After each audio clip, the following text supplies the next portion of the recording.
Hello, today is Thursday, May 6th, 2021, and welcome to the Audacious Freedom Podcast. Number one, this is the first podcast, and it's called Inspiration from Glennon Doyle's Untamed. I am your host, Dee Dee Mendez. I am a storyteller, a perpetual student of self-development, and an audacious life liver, among many other areas of expertise and interests.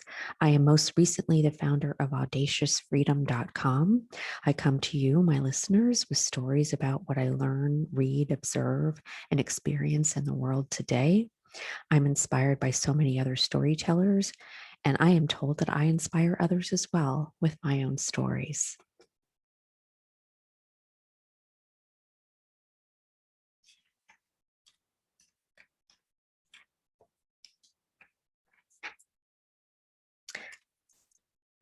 I come to you today having been inspired by Glennon Doyle.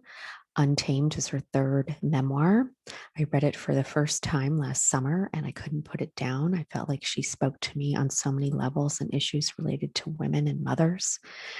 And I had to reread it over the winter because all the things that I thought were so wonderful and spoke to me, I couldn't remember. And the second time that I read the book, I had a notebook in hand and took pages and pages, wrote pages and pages of notes of things that spoke to me, like this. Glennon wrote, maybe Eve wasn't meant to be our warning. Maybe she was meant to be our model. To change life as we know it is dangerous, but not for women, not to the common good. What women want is a threat to the injustice of the status quo. If we unlocked and unleashed ourselves,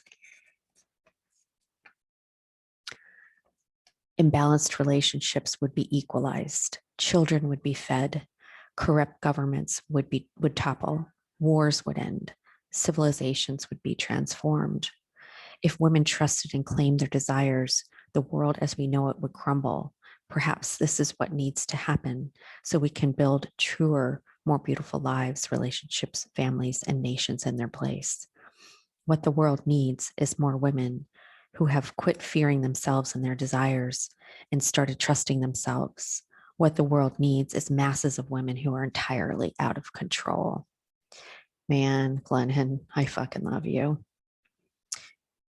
I love how she first thought that the best thing to do for her family was to reconcile with her husband after he revealed that he had been cheating on her since the beginning of their marriage and while she gave birth to and raised their 3 children. I love how she fell in love with Abby, her now wife, Abby Wambach, the soccer player, amazing woman. Fell in love with her across the room while on a book tour promoting her book about said reconciliation with her husband, and decided to, against the advice of her agent and her publisher, to tell the truth after she and Abby developed a loving relationship and friendship even before they had ever kissed.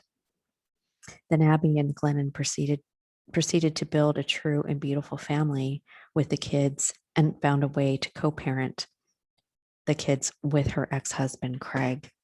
Glennon broke the mold on what's expected of wives and mothers, and she really speaks to me because I decided to have a baby on my own.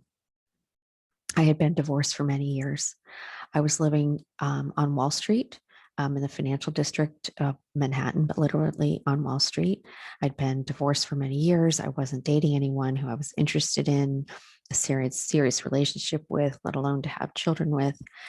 And I had woken up one day, I was about 42, and I realized if I was ever going to try to conceive a baby, it would be now. So I spoke with 3 male friends, about if they'd be willing to donate with no strings attached. They wouldn't have any legal responsibilities or legal rights or financial obligations, and their name wouldn't even have to be on the birth certificate. In fact, I didn't want it to be, it would not be.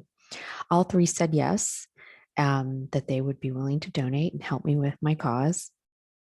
And I chose the one who I thought would give me the best chance of conceiving a baby, a healthy baby. And within 5 weeks, I conceived my baby, no doctors involved. And I gave birth to my baby in September of 2009 with my doula by my side, the best partner for delivery because as a woman and a mother herself. She knew exactly what I was going through and how to keep me focused and as comfortable as possible without any drugs, as was my birth plan. I remember she taught me to go deep with my voice, to power through labor and to push out my baby who was born at 3:55 in the morning after labor had begun just a short time earlier, around 9 or 10 the evening before. I don't remember if it was the doctor, the labor and delivery nurse, or my doula who said it's a girl, as I met eyes with a little person who'd been growing and kicking inside me. Blink, blink went her eyes as she looked up at me and latched on and started nursing right away. Many women have said, I am brave to be raising my daughter on my own. I'm just being myself, my audacious self. I love that audacity means the willingness to take surprisingly bold risks. Funny, I thought it would have been more bold to have and raise a child with someone else, especially a man, maybe even with another woman. I'm very type A, maybe even a little OCD around the house, and I like everything to look welcoming, but everything has its place at all times. I also like making all the decisions. At what age does my daughter go into daycare? How do I discipline her? Where do we go on vacation as a family? These are all things from the beginning that I had to think about, and I continue to think about. Oh, diet, what she eats, how she behaves, so many different things. I have no husband or partner or in-laws to weigh in with their opinions about any of it, and I don't have to worry about trying to please anyone. I love to have in our home bright colors. We've got hot pink and oranges and reds and silk pillows everywhere. And oh my gosh, if I'd had a baby boy, he would have had to be gay, and I would be great with that. And I'm sure he would have had a ball in our brightly colored homes along the way. I've watched other moms in Manhattan and elsewhere. Getting a sip of water here. I've watched them, we would have play dates with them, and I'd watch them either sort of bark at their husbands to do more at a gathering that they were hosting, while the husbands kind of quietly froze and looked down and slowly got up to check on the group of toddlers running up and down the hallway, while the mom was putting the finishing touches on dinner and opening yet another bottle of wine for us all. And I would think, what the fuck? Why did she have to tell him? I mean, I get it. I would have told him too. I would have barked at him too. But why did he not know? Is this smart, educated man from a good mother, good to his mother? Why did he not know that the toddlers needed to be attended to? And did he not see what the mom was doing, getting the dinner together to, hosting all of us? Just would blow my mind. I watched other moms get divorced from their cheating husbands and navigate co-parenting with the girlfriends of said cheaters. I watched a few families who seemed to have struck an equal partnership with mutual respect for one another. And sometimes I might wonder if I could meet that kind of man. But, mostly I was and am, I really am in a happy rhythm with my daughter and our dog, walking him with my daughter in the stroller when she was very young, and getting it all done by myself, drama and expectations free. I didn't wait around to get married again to start a family, and you don't have to either.